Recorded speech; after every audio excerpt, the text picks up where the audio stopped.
What is this graphic? Malaria is from capitalism? So there are a lot of new response videos since the last time I did one of these responding to vegan critics videos. This one actually has a theme. The previous ones did not.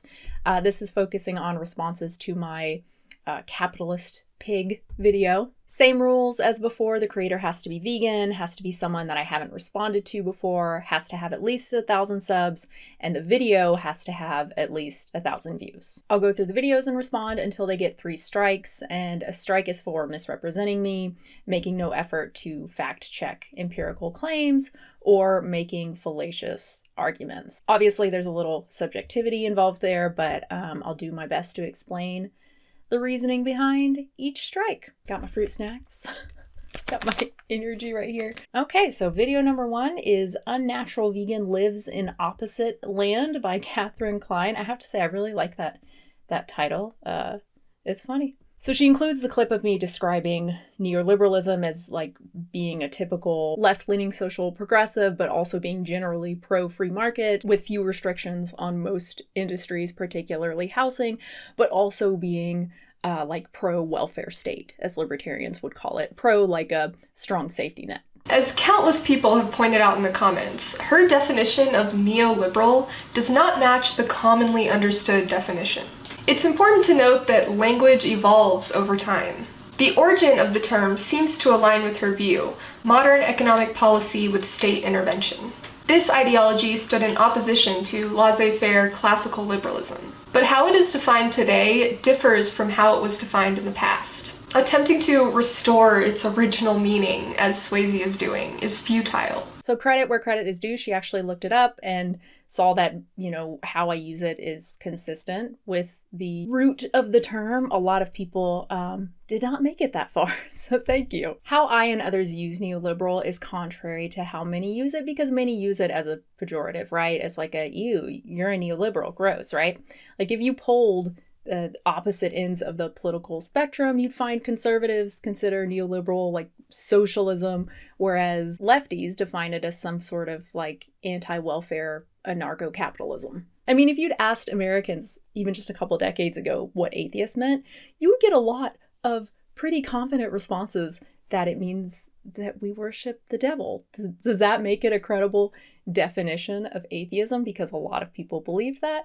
No. Similarly, we've all had the experience of, I'm going to say the grandma, but lots of different people have done this, insisting that, hey, you can order the spaghetti and meatballs, just scrape off the meatballs, that's still vegan. Were they right? Did they understand veganism and the definition of veganism better than actual vegans?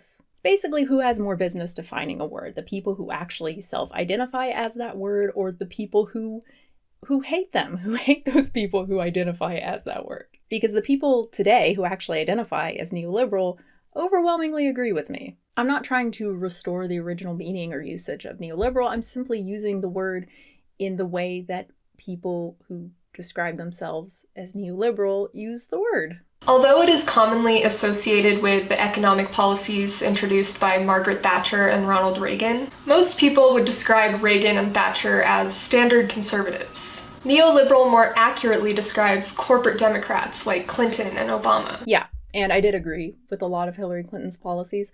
I think a lot of lefties underestimate just how progressive she was on social policies. They were pretty busy demonizing her. This is a good example. They represent this concept of rainbow capitalism, where they throw us a bone on social issues, but they still serve the ruling class. I will say that neoliberals kind of moving further left is more recent. You've got the subprime mortgage crisis, which kind of convinced everyone that the financial sector needs regulation. You've got recent studies on how a public option or even free medical care would be economically beneficial. Studies alluding to basic income being possibly a really efficient means of stimulus that promotes development of small businesses. I suspect it'd be harder to get a lot of Americans, at least, on board with like market socialism, given that socialism is still a pretty dirty word. Maybe that will change, and if it does, that's fine. Like I said, I don't really have any political ideology. Neoliberal is just kind of the closest thing that I fit into, I guess. But if someone wants to call it something else, that's fine. I will say it's important to remember that Twitter and like comment sections are not real life. Just because a large number of people in the comments are saying neoliberal means one thing, certainly doesn't mean they're right, and doesn't even mean that most people agree with them. Like, how many people who aren't online, like extremely online, even know the word neoliberal? Or maybe they know it but like use it regularly? I don't know. I would doubt many. I learned it from Twitter. I had never heard that word before Twitter. It would be like a Republican insisting on reclaiming the label Democrat because the party switched platforms and the Democratic Party used to be the Conservative Party. No, but it's interesting because I think that's what Catherine's doing by misrepresenting neoliberal policies. She at least admits that neoliberal isn't defined by Reagan and Thatcher, but she fails to consider its evolution through the Clinton era and into today's post-recession era. The public debate on healthcare during Obama era reforms generated economic evidence for drastically changing how we think about these things across the political spectrum. Arguably, Biden is breaking away from neoliberal policies, but there's no doubt at all that Trump was way worse. So much worse. Today, neoliberalism is characterized by the embrace of free market capitalism, deregulation, free trade, privatization, and austerity, aka cuts to social spending. Austerity does not mean cuts to social spending. I see that she clicked on the link because it's purple, but apparently she didn't actually read it beyond just cherry picking what she wanted. So yeah, that's strike number one. Austerity is a set of political economic policies that aim to reduce government budget deficits through spending cuts,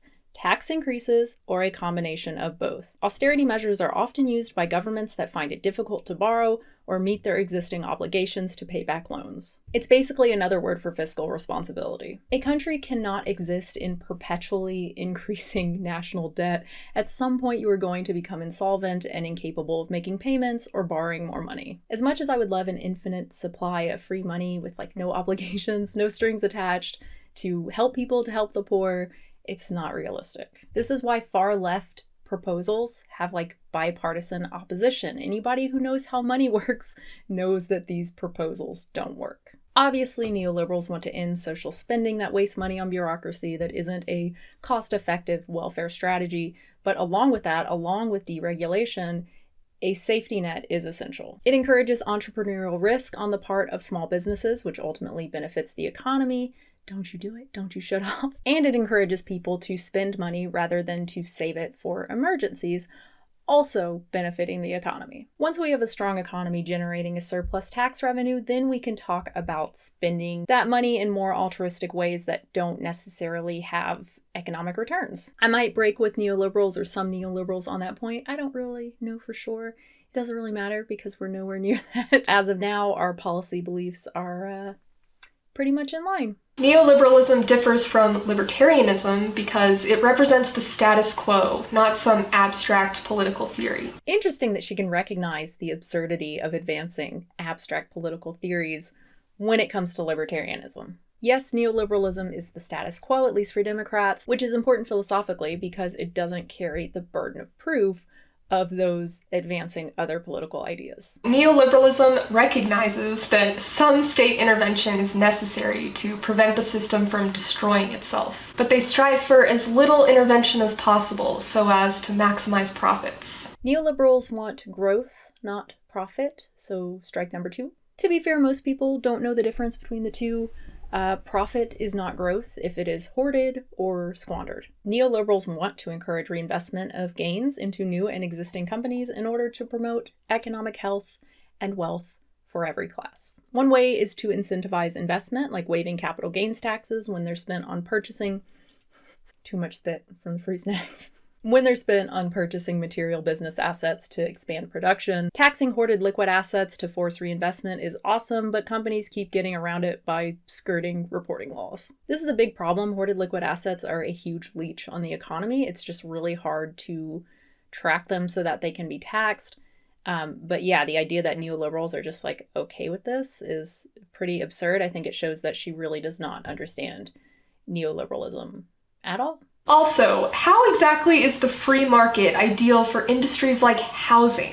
Shelter is a basic need like food and water. Housing? Really? I didn't say free market there, I said deregulation, specifically talking about zoning laws, like restrictions on multifamily housing that make it impossible for companies to invest and to ultimately increase the supply of housing in these areas. This is not the will of the market. These laws also create food deserts, and they make people reliant on cars, which increases poverty for those who can't afford a car by forcing essential services like grocery stores and jobs away from residential areas and producing non-walkable cities that hurt everybody, rich and poor. And by the way, we're also learning that providing homeless people with housing helps them to get out of poverty faster, saves other related expenditures, and also helps to get them back into the workforce faster, which means more tax revenue and, yeah, better for the economy. Conservatives often accuse neoliberals of being socialists because they accuse everyone of being socialist, advocating for higher taxation,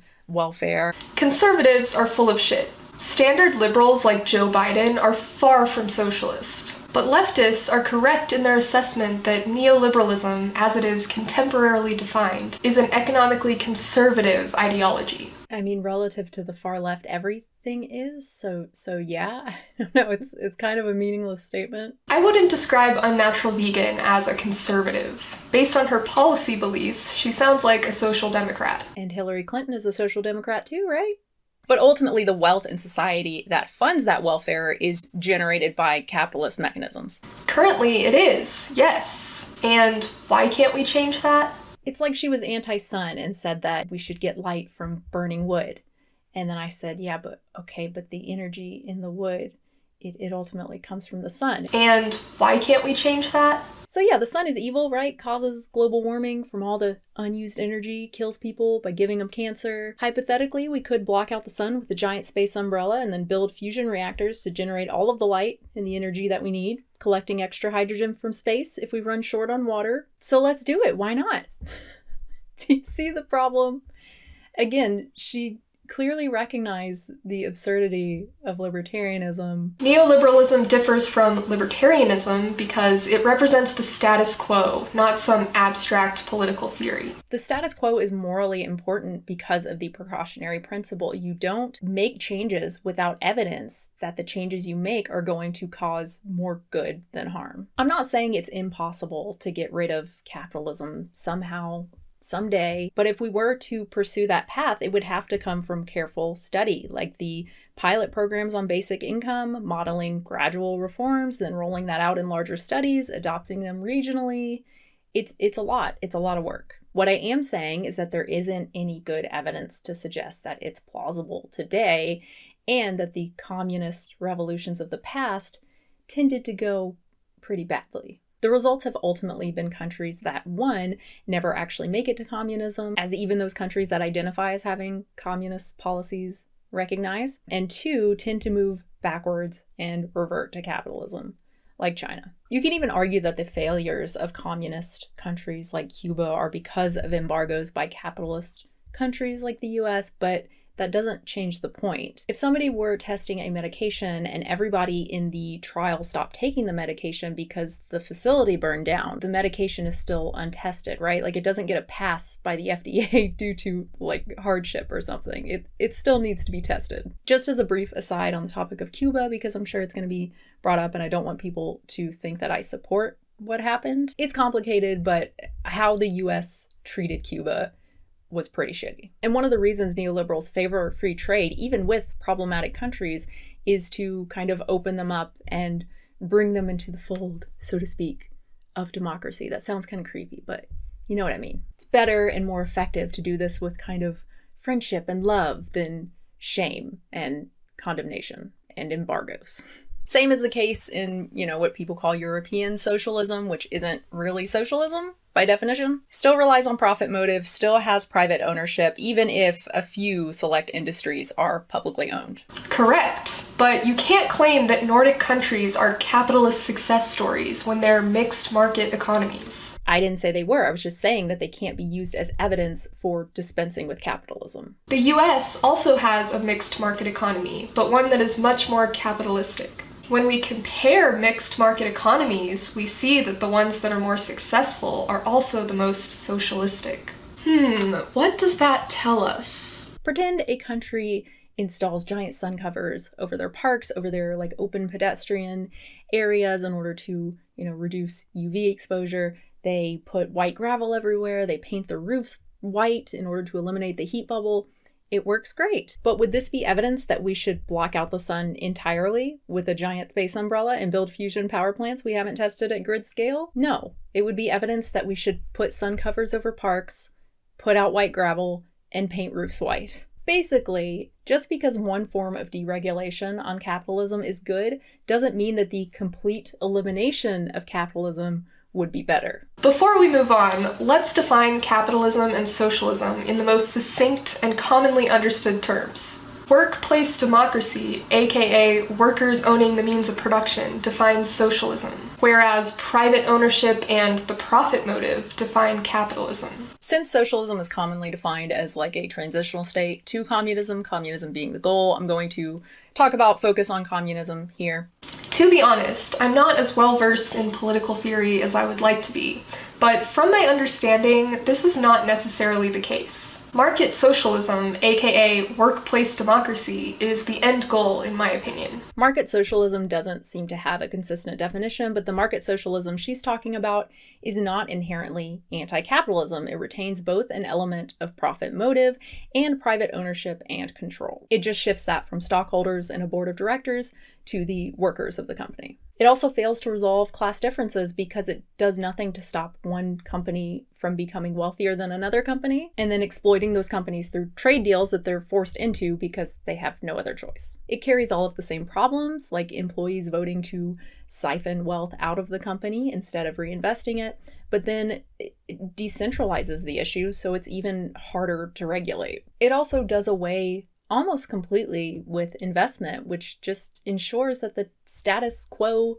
classist elite remains so. They can just cycle wealth among each other forever. These problems could, in theory, be fixed by even more regulation and draconian government control over the economy, but yeah, not a great track record there. Philosophy is essential when it comes to ethics, but you can't just think really hard to figure out empirical facts, right? Like when it comes to economics and economic policies and which actually work in practice, which result in a functioning system that promotes a GDP that's conducive to human well-being. The irony. Bitch, you presented no empirical facts. Your research is sloppy. Who says you can't generate a healthy GDP under socialism? Markets are not exclusive to capitalism. You can still have markets under socialism. I literally just said that I was talking about communism specifically. I'm going to talk about focus on communism here. So an actual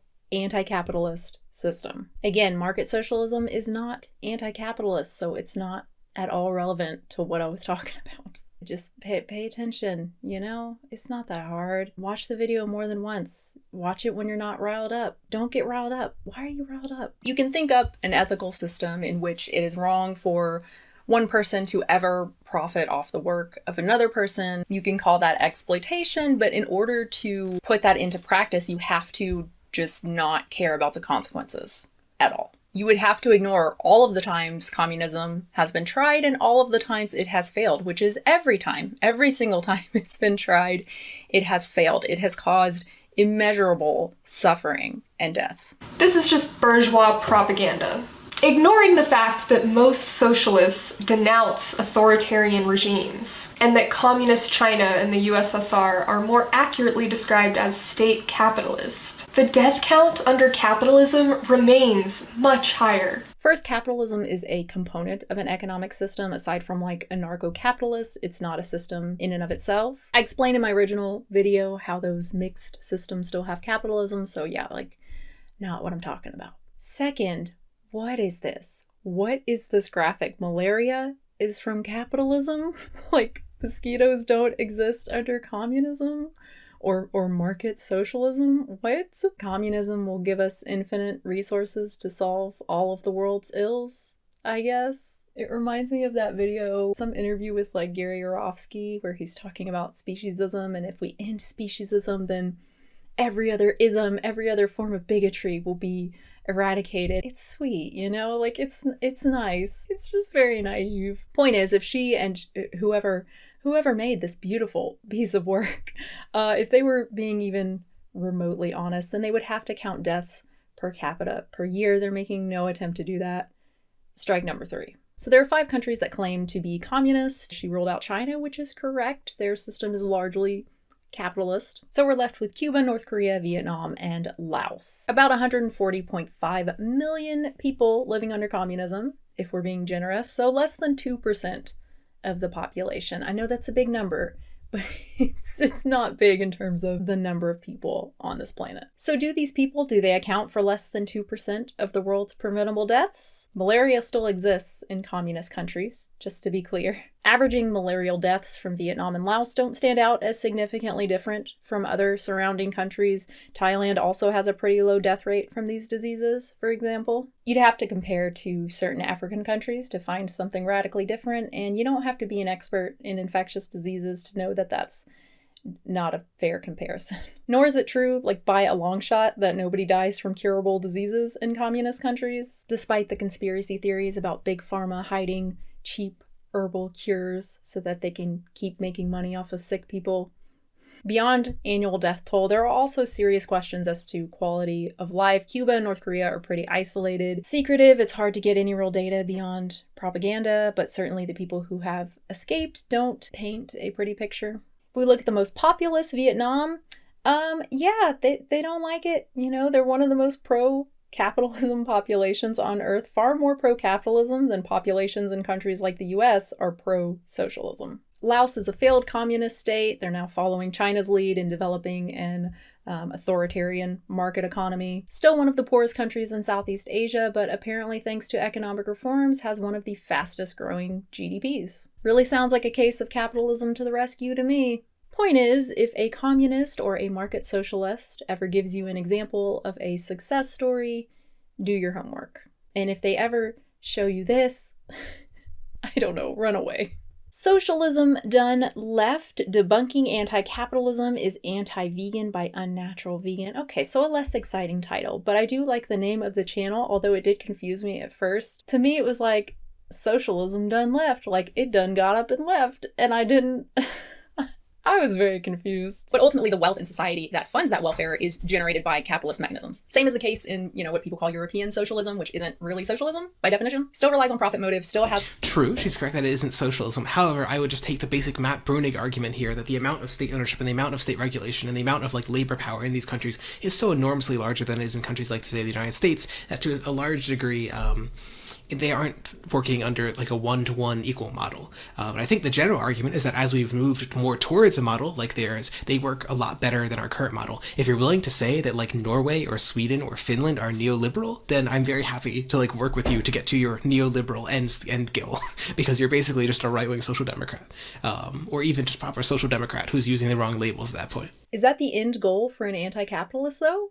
Because for a vegan who's anti-animal suffering, the end goal isn't having less than half the animal suffering we currently have. The end goal is abolition, at least of human institutions of animal suffering, like animal agriculture. If an anti-capitalist wants to retain a significant capitalist marketplace, then I struggle to see how that's anti-capitalist as an ideology. Relative to some kind of extreme anarcho-capitalism, sure, but on the spectrum of political views, only the communists are objectively anti-capitalist in terms of ideology, which is why I referred to communism specifically in my video. Since socialism is commonly defined as a transitional state to communism, communism being the goal, I'm going to focus on communism here. So why are neoliberals generally pro-free market and anti-communism? Is the question I want to answer. So pro-free market, and so I would just say, as a market socialist, I do think that you can maintain markets and also have socialism. So I don't think they are opposed. Then I don't think he's really anti-capitalist. I don't know what his, particular views on market socialism are, but some of them have their own host of problems that I oppose. I talked about that earlier in my response to Catherine Klein. We're on the same spectrum and just disagree on how much the government should be involved in the economy. And we don't even necessarily disagree there. I mean, I don't really have a position on it, aside from opposing changes to the economy that aren't evidence-based, and wanting regulations that have proved themselves over and over again to be harmful to be removed. So again, zoning laws that prevent multifamily housing. I don't know what his views are on that either. NIMBY and YIMBY, they're all over the place, right? You've got YIMBY conservatives and you've got plenty of NIMBY progressives. So that doesn't work for them. And then for people who are more like democratic socialists or market socialists, they would just tell you, hey, look at what the best, most successful societies on earth are. And generally they tend to be ones which look like the model that we're trying to push towards, right? They're like in the direction of the model that we're trying to push towards. In the direction of the model he's trying to push towards. That's the problem. He's trying to push beyond the evidence. It's the same thing I was talking about when responding to Catherine's video. I know these are just like social democratic policies. They aren't socialist policies, but it seems like when you go in that direction, things get better. So the empirical evidence there is not clearly in favor of hey, market's good. We should stay exactly where we are. Strike number one, that's not what I said. I'm referring to the limit of evidence and the failure of those regimes that have attempted a transition to communism. I'm not talking about governments that have settled into some sort of mixed model that still employs capitalism. Public housing, right? Providing literally everyone public housing. You could say that that's maybe if you're providing everyone public housing via vouchers, you could say that neoliberals are okay with that. But you're talking about an incredibly large redistributive state at that point. And generally, if we expand that sort of logic to a whole bunch of other things, it seems like you're talking about a really, really, really large state, which it's hard to ignore as the role of planning. I'm not saying that you have to be a neoliberal, so I'm not sure what his point is there. Again, I'm criticizing specifically anti-capitalism, specifically communism, which is the only case where capitalism is completely eliminated. It turns out that when you've got a whole bunch of problems, it's really hard to solve those problems unless you have a house. And in fact, it's easier to solve those problems when you do have a house. So just providing people the house first helps them deal with all of those other problems. It reduces crime. It reduces the expense on social programs. There's a whole bunch of evidence that homelessness reduction programs actually reduces total government spending because it reduces police spending and reduces social service spending. And that's what convinces neoliberals to adopt those policies. It's a smart use of money. What I'm criticizing is mindlessly adopting policies because of justice without financial prudence. We should experiment. We should go to social democracy at the minimum, and then experiment with more left-wing policies, see what works, and then adopt those, like preventative housing. So if evidence-based policy is neoliberal and she's willing to support something like preventative housing, then be my guest, that's neoliberal too. I mean, yeah, I talked about that in my original video, in the video he's responding to. I may just adopt a no streams policy on this channel, just no more responding to streams. I don't know, I feel like I'm doing you guys a disservice because they haven't even seen the video. It's what is even the point? He might not have said that at all if he had watched the video all the way through. And then strike number two, which we're about to get to, probably wouldn't have happened if he had watched the video all the way through. Recap, her argument against socialism is that when we tried communism, it failed. So her argument against democratic socialism is, but the USSR. My point was about ideological anti-capitalism and its inevitable tie to communism. Strike number two. If you're advocating market socialism that has no intention of eliminating capitalism, then it's not relevant to what I was talking about. Most people care more about having a job, helping their family, than they do about some abstract principle that says it's wrong for their bosses to make a profit off of their labor. And I care more about what people want than I do deciding what people want for them or what. Oh, this is an interesting thing. So while it is true that people do care more about their jobs and having a basic income and so on, that's just sort of objectively true. People care more about the basic sustenance of life than they do about more abstract things. We do also have a lot of evidence that people are alienated from work, and that when you give people more control in management, they are substantially less alienated. Okay. I'm not sure what that has to do. Maybe he was just saying it as an aside.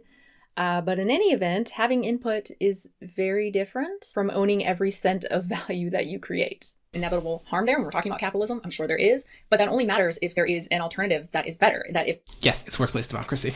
The harm that capitalism causes is worse than some sort of evidence-based alternative, but there is no evidence-based alternative, or there is one, but the evidence goes in the opposite direction. Talking about ending. So this is the whole sort of thing. If the only evidence you look at for more left-wing policy is the USSR, and you just point to it falling apart, then yeah, there's evidence against it. But if you're willing to look at all the other evidence that say inequality reduces growth, that's say alienation and lack of workplace democracy alienates people, and it hurts them psychologically, yeah, that's bad. And we can move in the direction of solving those with workplace democracy and reduced inequality. We can also look at stuff I pointed to with the preventative housing. It turns out that when the state intervenes in the housing market, it can actually improve people's lives and improve society overall. So yeah, we do have evidence for this kind of shit. You might say that all of these things individually aren't socialist, but if you add all of them up, you get a picture that is very close to at least a very left-wing social democracy. And, you know, if you're willing to say, like, oh, I'm only a left-wing social democrat, I'm not a socialist, you know, fucking be my guest, okay? We're on board for 90% of, like, the political program for the next 20, 30 years. Capitalism, because of the inevitable harms, without some solution, without something that actually works better, is like talking about ending food, because food on some level is inevitably harmful. True, but, you know, maybe dying is worse. I do actually agree with her very strongly on this point. There are a lot of people who will just say capitalism bad for this reason, but they won't present an alternative. You need to present an alternative to prove that your system does better. And it's easy to do so with this sort of evidence that I think you can easily find from existing policies today. Evidence for some planning, like in housing, is not evidence against capitalism. It's evidence against anarcho-capitalism, which was never my position. So strike number 3. And identifying a harm with evidence is not the same as identifying a solution that systematically resolves the harm without more harmful unintended consequences. So like identifying a disease doesn't mean that you have identified a medical treatment or cure that would actually pass medical scrutiny, right? That is actually effective and safe, doesn't have horrible side effects. Again, there are a lot of potential problems with certain notions of workplace democracy, collective ownership. Talked about that earlier in response to Catherine Klein, just in case those of you like skipped to this one, you know. He even admitted that the evidence only gets you 90% there, which like is a bold claim in and of itself. I don't really agree with that, but let's say that, okay, fine, 90%. He has no basis for advocating for 100%. That's the like recklessness that I was talking about. Why not stick to the 90% or whatever the number is, you know, whatever we have evidence on? Why do you have to make assertions about that last 10%? Why would you have a political ideology that reaches beyond the evidence? And finally, the obnoxious anarchist. So, you know, at least he warned us. She sets up the argument saying that, oh, socialism is against exploitation and veganism is against exploitation, therefore veganism and socialism is the exact same thing. That they're the same thing, that doesn't follow at all. I think that's pretty clear from what I showed. This is slightly better, maybe that'll help. Yeah, strike 1. Now, I'm not going to engage with that argument because nobody makes that argument. Strike number 2, the actual argument I'm talking about, which he won't bother addressing or understanding, was implied in the comments I showed. He talks about exploitation later in the video multiple times. Exploitation is a cornerstone in the ideological arguments that necessitate anti-capitalism from veganism, if you're going to make that kind of argument, and it's probably the only kind of valid ideological argument you'll find. Other arguments hinge on empirical facts, which I have already addressed, lack evidence. See the other responses in this video if you haven't already. Just talking about commodification of animals does not necessitate anti-capitalism because not all things are commodified in capitalism. Human organs where sale is illegal, right? We just need to outlaw selling animal corpses too. Obviously, there's commodification in black markets, but black markets exist in communist countries too, so it's more an issue of enforcement. Those who don't know, neoliberal is like your typical left-leaning social progressive, but also Neoliberalism is your typical left-leaning social progressive. This person has no fucking idea what neoliberalism is. Maybe listen to the rest, the but also part. There was clearly more to the sentence. But also being generally pro-free market with few restrictions on a lot of industries like housing, but also very pro-welfare state, as libertarians would say. Neoliberals want a substantial safety net, often even supporting public options, like healthcare, for instance. Not all neoliberals do. Of course, there's going to be disagreement when the private options aren't serving the public. Strike 3. It's amazing that he has the Wikipedia article open, like about how neoliberal means different things depending on who is defining it, but then proceeds to come up with a very rigid, absolutist definition. I get it. It's a pejorative term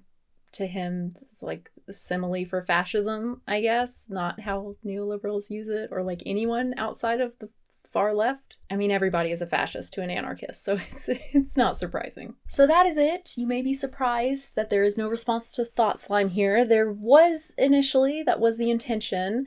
Unfortunately, the beginning of his video doesn't have anything to do with socialism, capitalism, nothing like that, and he strikes out before ever getting to the topic, so it just didn't really fit with the rest of these videos with the theme. In any event, the rest of his video, the stuff that is relevant, is not very good, so I don't think you're missing much, but if you guys really want me to respond to it, I guess I will. I mean, I can't do the strike thing because it would be like a 5-minute video, so it's like not really worth it, I don't think. But if you guys just want me to do a regular, like, general response to it, maybe I will. I don't know. No guarantees.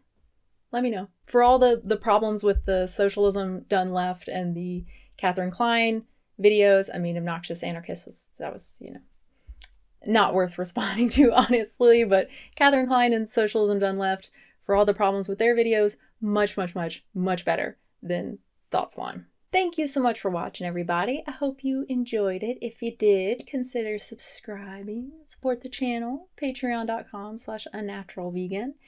And I will try to remember to pin a comment asking about the Thought Slime video. If I don't remember, someone else do it for me. I mean, you can't pin, but you can just make a thought slime ? Comment, and then I will try to remember to pin it. Either way, I have to try to remember to do something with the comments, which is, it's hard. Even though it's in this video and I'm going to be editing this, like, I'm going to forget.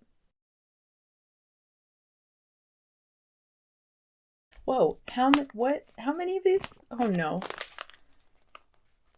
Okay, there are 5 servings. A serving is 100 calories. I have eaten. Oh my god, they smell so good though. These are so good. They're so yummy. Yum Earth organic fruit snacks. They actually taste like what they're supposed to. The banana tastes like banana. Strawberry tastes like strawberry. Is it schnozberry? Oh my god, I should know that. Schnozberry tastes like schnozberry. The tropical ones are really good too. But I didn't mean to eat the whole bag. So, I mean, I haven't eaten the whole bag, but now that I've eaten so much, it's like, well, I might as well.